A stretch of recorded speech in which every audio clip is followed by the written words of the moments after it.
So before I start, I just wanted to say thank you to the Center for the Study of Women for this opportunity, along with the other presenters for their efforts, and of course you guys, the audience, for your time. Textiles have long been visible within Western architecture, from the folds of draped female forms in ancient Greek temples to the abstract Mayan patterns knitted together in Frank Lloyd Wright's textile blockhouses of the 1920s. Yet just as any facade may conceal what's inside, architecture rarely admits to its shared history with weaving. Up until the decline of modernism, architecture sat firmly at the top as one of the fine or the higher arts, while woven textiles occupied a less prominent position in the applied or the decorative arts. Appearing natural now, few remember that the hierarchy of the arts was not always so stable. Architecture and weaving were both at the bottom in the medieval period, positioned as mechanical arts, requiring manual skill and craft above creativity or intellectual drive. Eventually, through hard lobbying by Renaissance artists and humanists, the establishment of art academies dedicated exclusively to the teaching of architecture, painting, and sculpture, and theoretical backing by Enlightenment philosophers, architecture separated from its mechanical compatriots to become one of the dominant visual arts of modernity, leaving weaving behind as handicraft within the newly formed decorative arts. It's no secret that women have been generally left out of dominant visual art histories and associated with the decorative arts. Today, it is through the lens of historic re-examination that I present 3 examples of weaving workshops led by women, whose work not only intersected architecture at key moments in the 20th century, but also challenged the hierarchical position and cultural agency of architecture in each instance. In the early 20th century, modern architects broke up with decorative textiles, shunning them from the interior like a bad lover. In large part due to theoretical buildup carried over from 19th century aesthetic debates on style and the value of ornament, the breakup incited architecture to badmouth all textiles, referencing the pictorial or naturalistic flair of Victorian decadence. Suddenly, the decorative textile became the scapegoat for all things wrong with society, standing in for the disorder and confusion of industrialized urban life. The new architecture decided that ornament was not only not good for society, it was criminal, and influential architects like Adolf Loos marginalized textiles as degenerate and unsuited for the clean, efficient, hygienic buildings of the man-made future. In order for textiles to be accepted, major aesthetic and theoretical amendments would have to ensue. Annie Albers entered the scene not long after this heated debate. As an eager young student in the late 1920s, she launched her artistic career at the Bauhaus, the experimental new school established during the Weimar Republic in Germany. Bringing all of the arts together under one roof, the Bauhaus sought to synthesize the fine and the decorative arts, with architecture acting as mother of them all. Like all of the female students at this time, Albers was placed in the weaving workshop, the perceived natural place for women. Even within one of the most liberal art schools at this time, gender roles were medium-specific. Men painted, sculpted, and designed buildings, while women wove textiles through pots and made crafts.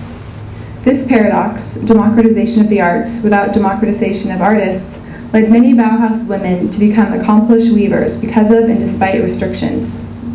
The workshop showed tapestries at industry fairs and eventually licensed design to manufacturers, at points representing the most financially successful sector of the Bauhaus. When the focus of the school shifted from one-off designs to prototypes for mass production, Albers embraced this transition without pause. For her, hand weaving was not only an end in itself, but a necessary prototyping process, an essential step that future textile designers would rely on when machine looms were accepted within the field. Later, after emigrating to the U.S. and teaching at the experimental Black Mountain College alongside her husband Joseph, Albers gained international success as the first woman weaver ever to have a solo exhibition at the MoMA in New York. Not only did this broadcast the achievements of a woman artist to the Western world, it elevated weaving to the status of modern art, positioning woven textiles as a topic of conversation amongst the higher arts. Writing about weaving became a way for Albers to embed the medium deeper into the modernist discourse. She wrote extensively on the subject, including 2 books, on designing and on weaving. Within architecture, there's a long history of writing critically about building, from Vitruvius to the present, but there is no history of this type of intellectual practice within textiles.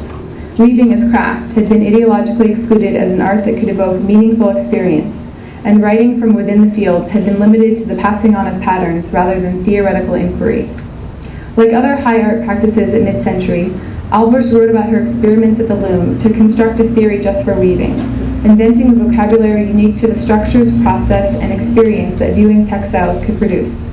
She defined a tactile sensibility to her craft, writing, "If a sculpture deals with volume, an architect with space, a painter with color, then a weaver with tactile effects."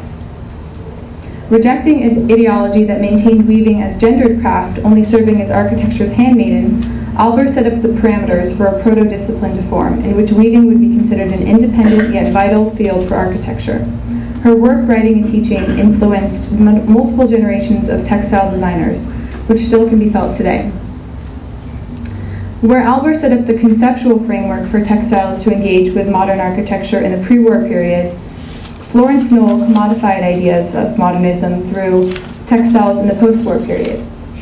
Trained as an architect under influential emigres from the Bauhaus in Scandinavia, Walter Gropius, Finnish husband and wife Eliel and Loja Saarinen, and Mies van der Rohe, Knoll's career shifted dramatically after freelance interior work for a client morphed into a full-time business partnership with her client Hans Knoll.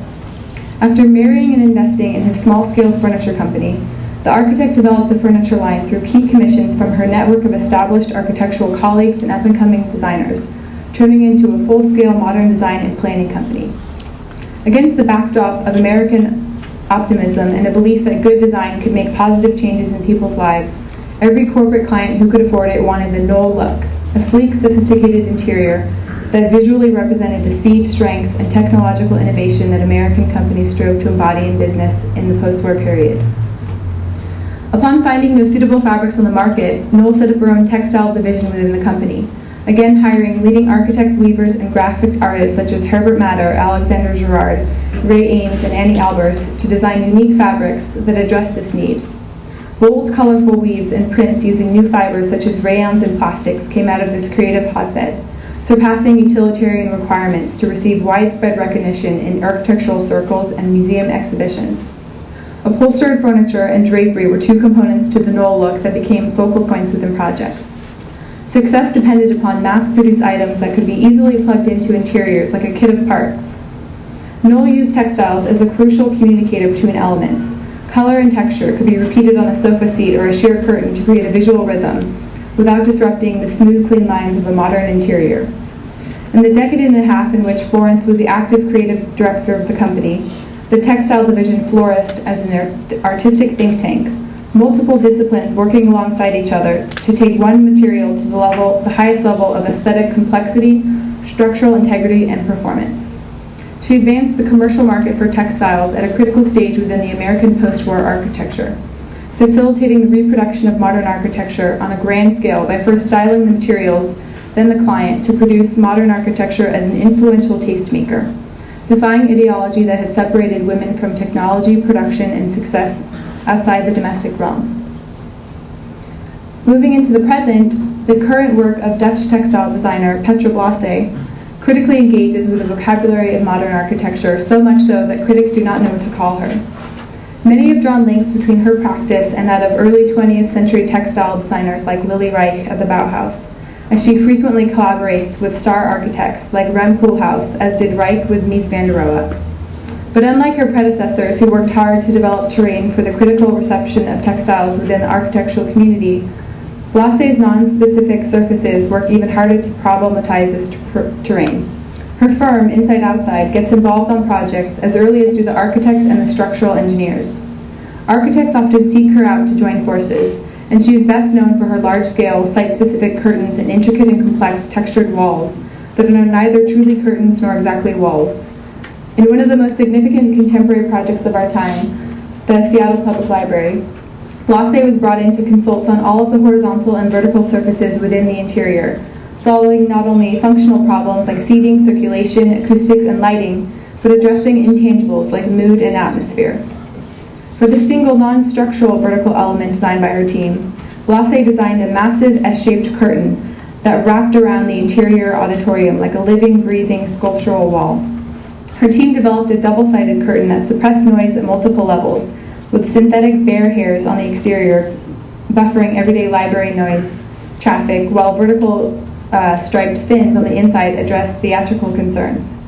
Rather than fix the problem with a traditional velvet, Blase opted for a bright, lightweight, and technologically complex fabric. In her own words, the bare hairs came from research on local conditions, mimicking fauna indigenous to the Pacific Northwest. The tickly light brown fibers also evoke dying grass, a more critical nod to the environmental consciousness of the city and its inhabitants. Blase surfaces, whether they be a synthetic bristle wall, a giant knitted felt curtain, or a digitally printed aerial view of a landscape on wallpaper, critically activate a space by making strange what's thought of as natural. Waves swell as viewers reach out to touch a seemingly tectonic surface, while photorealistic grass printed flat on the floor frighten people into believing it's alive, and people walk around it. Textile design wishes it could contain her, as does architecture. Sometimes landscape architecture, theater, sculpture, theater design, digital art, and installation art, the work is in dialogue with many disciplines but refuses to stay pinned down. With big-name architects looking to her work for inspiration, Blase's work has upended architecture's role as mother of the arts, instead proposing a more collaborative environment in which the arts critically interact with each other rather than compete, perhaps realizing the earlier goals of the Bauhaus in the work's contextual interdependence of one another. Retracing steps to my earlier figures, Albers and Knoll, I believe that both were passionately dedicated to their craft, despite patriarchal barriers that had originally excluded them from their chosen field. Within architectural scholarship, the building is no longer considered the only site capable of producing meaningful experience, nor is architectural production only viewed from a material perspective. Conceptual production of architecture, through theoretical upheaval, influence rather than power, subversive methods, and performative acts, has perhaps been more relevant to the study of women's contributions to architecture than has material production. For architecture, the opportunities are twofold. New definitions allow for the reconsideration of historic moments and materials, such as the work of the 3 women textile designers I presented today, along with a reevaluation of what it means to be an architect practicing today, both of which allow for more meaningful studies on women's participation within the field. Thank you very much. I look forward to your questions.